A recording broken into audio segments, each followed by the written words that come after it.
नमः श्री वर्धमानाय निर्धूत कलिकात्मने सालोकानां त्रिलोकानां यद्विद्यादर्पणायते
दोनों क्या है? दोनों बेड़ियां हैं। एक लोहे की बेड़ी है, स्वर्ण की बेड़ी है। दोनों ही संसार के कारण है। ये तो आपने बहुत सुना है। संसार, लोह, पुण्य, पाप दोनों बेड़ियां हैं, दोनों संसार का कारण है। और एक नई बात, पुण्य जो है, पुण्य दुर्गति भी कराता है, पुण्य सुगति भी कराता है, और पुण्य मोक्ष भी कराता है। ये विषय नहीं सुना होगा। पुण्य जो है दुर्गति भी कराता है, सुगति भी कराता है, भगवान भी कराता है। बगैर पुण्य के दुर्गति भी नहीं हो सकती, सुगति भी प्राप्त नहीं होगी, और भगवान भी नहीं होगी। तीनों के लिए पुण्य की आवश्यकता है। पुण्य तो ऐसा मानो जल के समान है, पुण्य नीर के समान है। नीर का आप जैसा उपयोग करो, नीर से कीचड़ भी हो जाता है, जल से कीचड़ भी हो जाता है। और कीचड़ धुलता किससे है? नीर से ही धुलता है, जल से ही धुलता है। नीर से, जल से मल का भी शोधन होता है। लोग स्नान भी जल से ही करते हैं, पीते भी किसको है? नीर को ही पीते हैं। और प्रभु का अभिषेक भी नीर से करते हैं। ये पुण्य भी ऐसा नीर है। पुण्य नीर है। पुण्य का प्रयोग कर जाओगे, सम्यक प्रयोग कर लोगे तो भगवान बन जाओगे, और दुरुपयोग करोगे तो संसार में डूबोगे। इसलिए पुण्य की जो है रक्षा ऐसे करना चाहिए जैसे व्यक्ति घर की एक बूंद की रक्षा करना, ऐसे पुण्य की रक्षा करना चाहिए। देखो, पुण्य कमाना बहुत सरल है, कठिन नहीं है, पर बहुत कठिन है। पुण्य कमाना बहुत सरल है, बहुत कठिन लगता है लोगों को। और पुण्य की हानि भी बहुत, रोकना भी बहुत सरल नहीं है, और करने वाले भी सरल ही है। पुण्य बड़ी महिमा है, पुण्य की बड़ी महिमा है। अब आप देखो, पुण्य द्रव्य का अव्यय कैसे होता है, नष्ट कैसे होता है? आप मन में किसी के प्रति खोटे भाव चल रहे हैं, आप अपने पुण्य को झुलसा रहे हो, आपने पुण्य के पाप को खाली कर रहे हो, किसी के बारे में आप सोच रहे हो, आप अपने पुण्य का क्षरण कर रहे हैं। किसी से आपने अपशब्द का, आपने पुण्य का क्षरण किया, आपने मन, वचन से, काय से भी कोई क्रिया की है, आपने पुण्य का क्षरण किया। अब पुण्य बढ़ाने के साधन भी देखो, आप अच्छा सोचो, क्या लगेगा सोचने में किसी को, पर नियम से पुण्य का वर्धन होगा, वर्तमान होगा पुण्य। चिंतन करो अच्छा, शत्रु के बारे में भी अच्छा चिंतन करो, पर कठिन है, कठिन है। पर यदि जिनको अपनी चुकती चाहिए वो शत्रु को भी अच्छा सोचो। यदि अपनी चुकती चाहिए तो शत्रु के बारे में भी अच्छा सोचो, क्योंकि शत्रु तो कोई होता ही नहीं। शत्रु तो क्या नाम आपको दिया, क्या नाम आपका? प्रकाश दिया। शत्रु तो कोई होता नहीं है, शत्रु कोई नहीं होता। शत्रु तो हमारे परिणामों का उदय ही है जो हमें बिलखाते हैं। हमारे परिणामों का उदय ही हमें बिलखाता है, हमें दुखी करता है। मैं भैया कहां हुई? शत्रु संसार में ना कोई शत्रु है ना कोई मित्र है। हमारी जैसी श्रद्धा है, हमारी जैसी परिणति वही सुख दुख का कारण होती है। कोई शत्रु नहीं, कोई मित्र नहीं। यदि पुण्य का उदय है तो जिसको आप शत्रु मान रहे हैं वो भी आपका कुछ नहीं बिगाड़ सकता। यदि पाप का उदय है तो आपका मित्र भी आपका कोई भी सहयोग नहीं कर सकता।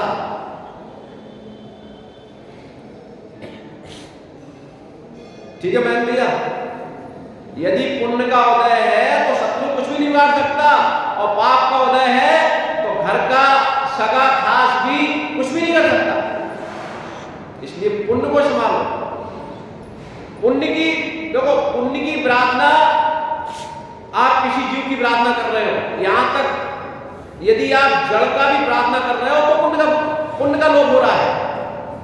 यदि आपने कषाय करके किसी वस्तु को ही फेंका है, जड़ को फेंका है, तभी पुण्य का आपने लोभ किया है, पुण्य का क्षरण किया है। किसी के बारे में, जड़ द्रव्य के बारे में भी आपने बुरा सोचा है तो आपने पुण्य का ही क्षरण किया है। पुण्य मिला है सदुपयोग करो। नर जन्म मिला है बहुत पुण्य से मिलता है, सहजता से नहीं मिलता। पर जो भोले प्राणी हैं वो पुण्य को पाके क्या करते हैं? विषयों में लगा देते हैं, कषायों में लगा देते हैं, हिंसादी 5 पापों में लगा देते हैं, दुर्गति को प्राप्त करते हैं। ये सब भोले प्राणी हैं, भोले प्राणी हैं। दुरुपयोग करोगे तो नरक गति प्राप्त होगी, और प्रशस्त भाव करोगे, जीवों के कल्याण के भाव करोगे तो सुगति को प्राप्त होगी। और निज आत्मा में रमण करोगे। पुण्य जो है सभी के लिए आवश्यक है।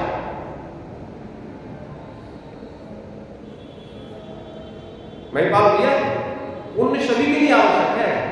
पुण्य तो मिल जाता है पर व्यक्ति पुण्य का उपयोग नहीं करता। मनुष्य पर्याय तो एक बार मिली, एक बार मिली क्या? पहली बार मनुष्य पर्याय कितनी बार मिल गए?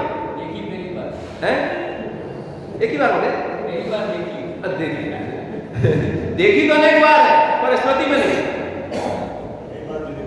अनंत बार। अरे भाई एक बार इसलिए नहीं मिले, एक बार इसलिए नहीं मिले, प्रमाण समझ में आता है, अनुमान से समझ में आता है कि भाई हमारा जन्म कब हुआ। क्या नाम आपका भैया? रमेश भैया। अब आपका भी रमेश भैया, ठीक, बहुत बढ़िया, ठीक, बहुत बढ़िया। रमेश भैया देखो, मनुष्य पर्याय एक बार नहीं मिली, ये अपन अनुमान से लगा सकते हैं, क्योंकि हमारा जन्म नहीं हुआ है। आत्मा का जन्म होता है क्या? आत्मा का जन्म नहीं होता। जब आत्मा का जन्म ही नहीं हुआ है तो अनादि से है, और अनादि से है तो अनादि से कहां संसार में तो है। तो ये सारी पर्याय अनंत बार मिली है। मनुष्य भी अनेक बार बने हैं, अनंत बार बने हैं। अरे यहां तक भी मुनि महाराज भी बन गए, महाव्रती भी बन गए, पर उनका सदुपयोग नहीं कर पाए। महान पुण्यशाली होते हैं वो, मतलब महाव्रती बन पाते हैं, किसी की ताकत नहीं। पर पुण्यशाली, पुण्य मतलब द्रव्य मिल जाए, धन मिल जाए और व्यक्ति उपयोग कर ले, दुर्लभ है। सदुपयोग कर ले, दुर्लभ है, भोगों में नष्ट कर देगा। अल्प लोग हैं जो पुण्य का जो है सदुपयोग कर पाते हैं। ऐसे अल्प लोग हैं जो पुण्य का सदुपयोग कर पाते हैं, अल्प लोग। एक आचार्य भगवत समंदर स्वामी हंसीदत्त देवोचा तापसा रसकाओपी, मतलब 5 पापों में कौन प्रसिद्ध हुआ उनकी बात की है। तो धनसी तत् वसुचा तापसा रचकाओपी उपेक्षा सुमसुन उदय धाकर, मतलब हिंसा में धनसी से प्रसिद्ध हुई, हिंसा में धनसी, पहले चर्चा कर चुके हैं धनसी, और सप्तघोष इसमें झूठ बोलने में, सप्तघोषूचा तापस, तापस हुआ किसमें, चोरी में, और उसके बाद रक्षक कोतवाल, कोतवाल प्रसिद्ध हुआ है इसमें अभ्रम सेवन, अभ्रम सेवन। पुण्य था कोतवाल बन गया, पुण्य था कोतवाल बन गया, नगर का कोतवाल बन गया, पर पुण्य को संभाल नहीं पाया। देखो विष्णु जो होते हैं ना, विष्णु होते हैं, वे अपनी माँ को ही माँ नहीं समझते, मतलब उनकी ऐसी स्थिति बन जाती है संसार के, उनकी वृत्ति, शराब पी लेता व्यक्ति, माँ है, बहन है, कुछ भी किसी से कुछ बोलने लगता है। ऐसी तापस की कहानी, मतलब उसकी कोतवाल की कहानी आती है। कोतवाल था, उसकी माँ सुंदर थी, पर बचपन में ही जब कोतवाल छोटे ही था, अल्प उम्र का ही था, तभी उसके पिता खत्म हो गए, मतलब माँ विधवा हो गई। पर विधवा होने के साथ अपने को नहीं संभाले, दुराचारणी बन गई, उसकी माँ दुराचारणी बन गई। वो कोतवाल था, नगर का कोतवाल, अपना कोतवाल का भी अपना ठाट होता है, भैया पूरे नगर में जो है पूरा रक्षा का उसके पास जिम्मेदारी थी, कोतवाल था।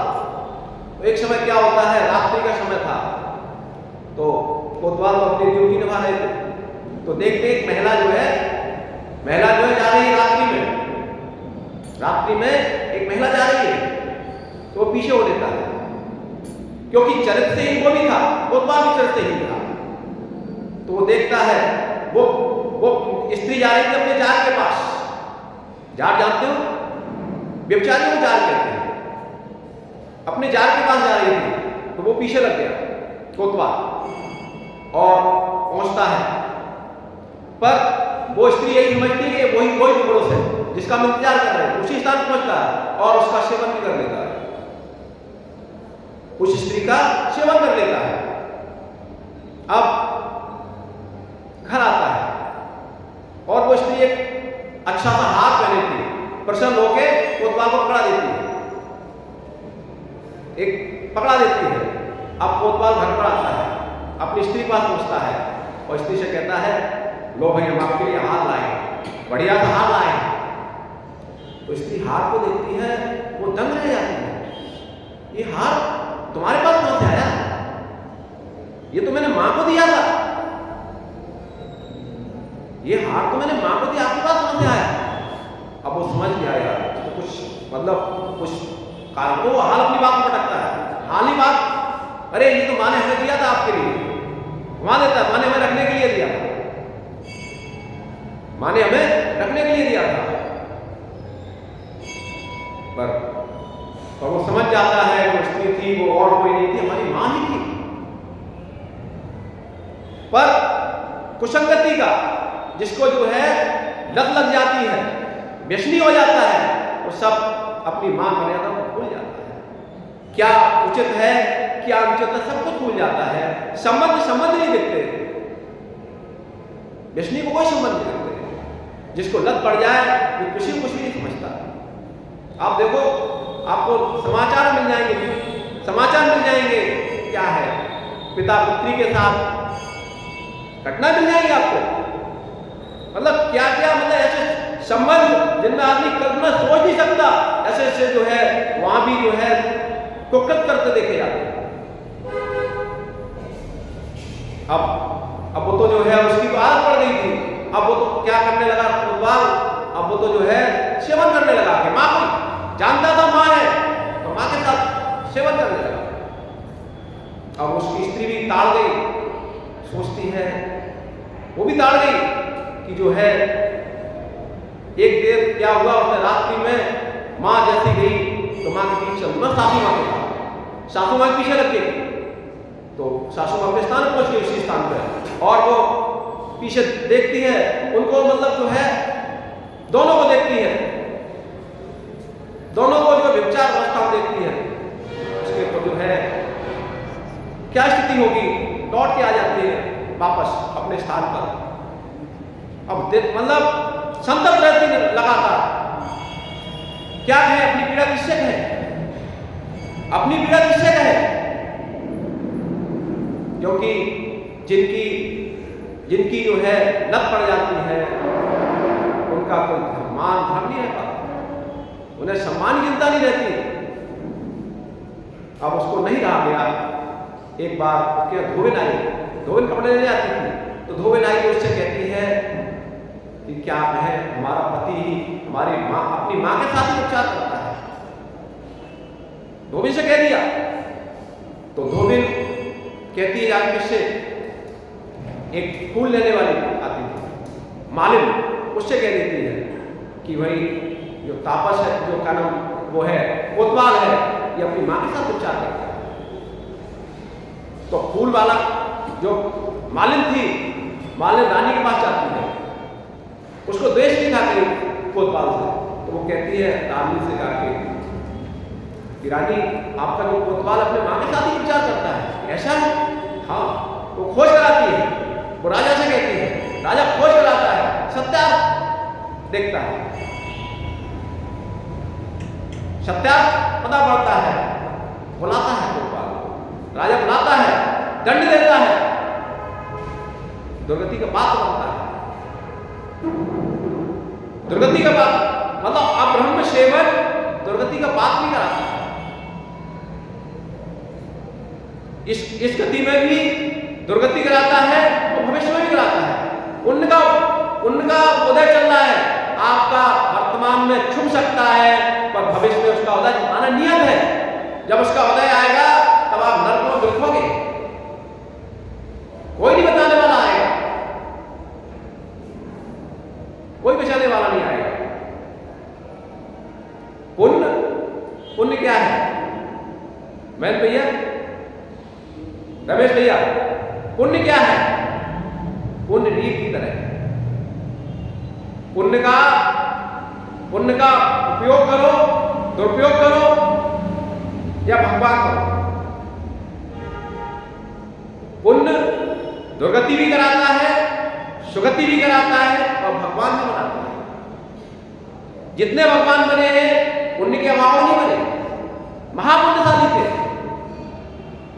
महापुण्यशाली थे, पुण्य का सदुपयोग किया, पुण्य का सदुपयोग किया, अपने जीवमात्र की रक्षा की भावना की, तीर्थंकर प्रगति का बंद किया। आगे आने वाले पर्याय में जन्म के पहले 6 महीने पहले देव जो है घर में रंगदृष्टि कर रहे हैं और जन्म के तक मतलब 15 महीने रत्नों की रक्षा हो रही है। ये पुण्य का प्रभाव है, प्रशस्त भावना का प्रभाव है। वही जीव तपस्या करके भगवान बन गया। शुभम चक्रवर्ती 6 खंड का स्वामी, शुभम चक्रवर्ती 6 खंड का स्वामी, महापुण्यशाली, पर स्थिति क्या हुई? कहां गया? कहां गया नहीं मालूम। शुभम चक्रवर्ती कहां गया मालूम? साथ में रख गया भैया, शुभम चक्रवर्ती साथ में रख गया। किससे गया? पुण्य यदि उसके पास नहीं होता तो साथ में जा सकता था क्या? जा सकता था क्या? पुण्य था, पुण्य का सदुपयोग नहीं किया, नहीं तो भगवान भी बन सकता था। देखो, जो साथ में नरक जा सकता है वो भगवान भी बन सकता है, क्योंकि साथ में नरक जाने के लिए वज्र प्रसन्न नारायण शरण चाहिए और भगवान बनने के लिए भी वज्र प्रसन्न नारायण शरण चाहिए। कितना पुण्यशाली था शुभम चक्रवर्ती। मतलब वो तो रावण को तीन नरक में गया है, वो तो अल्प पुण्यशाली था इसके सामने तो, पर ये साथ में नरक में गया है। मतलब यदि पुण्य का सदुपयोग कर लेता तो भगवान बन जाता। दुरुपयोग किया 7 नरक में, जहां 33 सागर की आयु है, दुखी दुख है। 22 सागर से लेके 33 सागर तक की आयु है, दुखी दुख है। कितना समय व्यतीत हो जाएगा, कितनी पर्याय, कितने जीव कितनी पर्याय प्राप्त कर लेंगे, वो एक ही पर्याय में रहेगा, कितना दुखी रहेगा। पुण्य था, दुरुपयोग किया। संसार के जितने भी सुख मिलते हैं सब पुण्य से ही मिलते हैं, पाप से नहीं मिलते। इसलिए पुण्य की रक्षा करो, पुण्य की रक्षा करो। पुण्य की रक्षा करोगे, अरे पुण्य की रक्षा करना सरल है। क्या करना, किसी के बारे में छोटा सोच के, क्या करना किसी से अपशब्द बोल के, क्योंकि अपशब्द बोलने से मन वचन की खोटी कोई प्रक्रिया आप कर रहे हो, उससे दूसरे का अहित नहीं होता, अहित तो हमारा ही होता है। अहित दूसरे का नहीं होता, अहित तो हमारा ही होता है। अग्नि जलाओगे, अग्नि आप जलाओगे, जलेगा कौन? आप अग्नि में हाथ डालोगे, कौन जलेगा? ये कषाय अग्नि है, इसमें हाथ डालोगे तो जल देंगे आप दूसरे के ऊपर फेंकने के बाद वो जले, अलग विषय है। पर यदि आपने कषाय की है, अग्नि में हाथ डाला है, तो नियम से आप जलोगे। कषाय अग्नि है। पुण्य का सदुपयोग, पुण्य का सदुपयोग संसार के सुख भी देगा, और यदि भेद विज्ञान सहित जीव है तो भगवान बना देगा नियम से। और यदि दुरुपयोग किया तो नरक गति पहुंचा देगा। इसलिए देखो, पुण्य का उपयोग, पुण्य का दुरुपयोग क्या करता है? हमें गुस्सा आ गई, गुस्सा आ गई, वस्तु फेंक दी, मतलब आपने अपमान किया है, आपने पुण्य का क्षरण किया है। आपने यदि अचेतन वस्तु का भी अपमान किया है, उसको भी यदि प्रार्थना की है, तो आप मान लो आपने पाप कर्म का आश्रय किया, पुण्य का क्षरण किया है। इसलिए किसी की प्रार्थना नहीं करना। यदि अपना भला चाहते हो, अपना भला चाहते हो तो कषायों से बचो। अपना भला चाहते हो तो पुण्य का सदुपयोग करो। पुण्य मिला है, मानव जन्म मिला है, अनेक भवों के संचित फल का ये परिणाम है। पर यदि इसका सदुपयोग नहीं कर पाए तो फिर हमारी क्या गति होगी, कोई भरोसा नहीं। यदि सत्या वस्तु स्वरूप को हमने समझ लिया, निज आत्मा में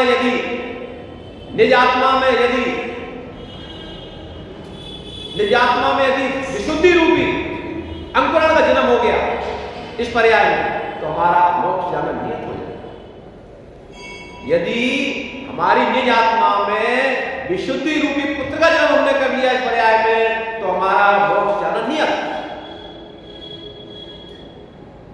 अन्यथा ये पर्याय अनंत पर्याय जो हम लोग उसी के समान निरर्थक, कोई काम नहीं। इसलिए शेष पर्याय मिली है, शेष समागम मिला है, पुण्य से सारे अभ्युदय प्राप्त हुए हैं। इसलिए पुण्य का सदुपयोग करके ऐसा प्रसाद करें कि हम भी भगवान को पूजते ही रहें, पूज बनकर भी उच्च शिखर पर विराजमान हो। इन्हीं भावनाओं से सागर महाराज की